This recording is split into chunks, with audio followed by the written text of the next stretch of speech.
So I'm going to talk a little bit about pull downs. I'm going to do them with a band because this is how you guys will be practicing. Keep in mind there's all these different attachments at the gym, but we'll just go over some of the basic principles, mainly in terms of grip width and then the type of grip.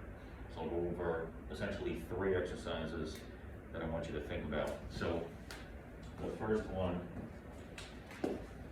is going to be a wider grip pull down. So my palms are facing forward, and I'm going to be pulling a little bit on the wide side. Now you can see what I'm doing with this exercise is really accentuating lower traps. Many people, when they do a pull down, end up like this.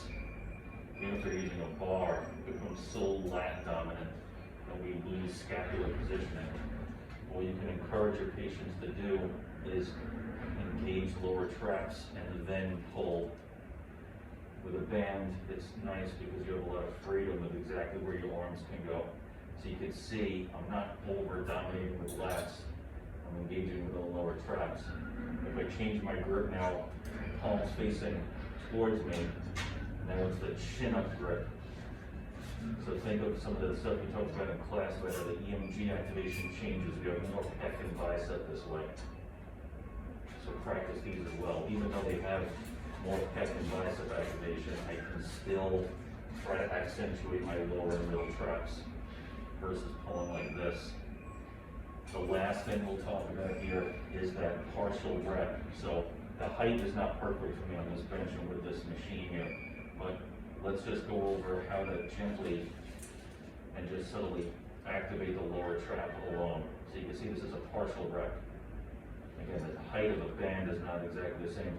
I'll encourage my patients to slightly bend the elbows because I feel like it just helps people get that activation. But you can see what I'm really concentrating on here is just getting my arms low enough.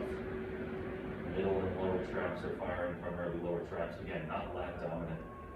And I'll sometimes do this with a patient just to sort of teach them. It's a bit of a neuromuscular re-ed thing as well, but I may do that to teach them where their lower traps are, how to activate them, and then we couple that later with this type of thing and rows. But as long as they know how to find that lower trap, we can utilize these exercises as a strengthening tool for that muscle.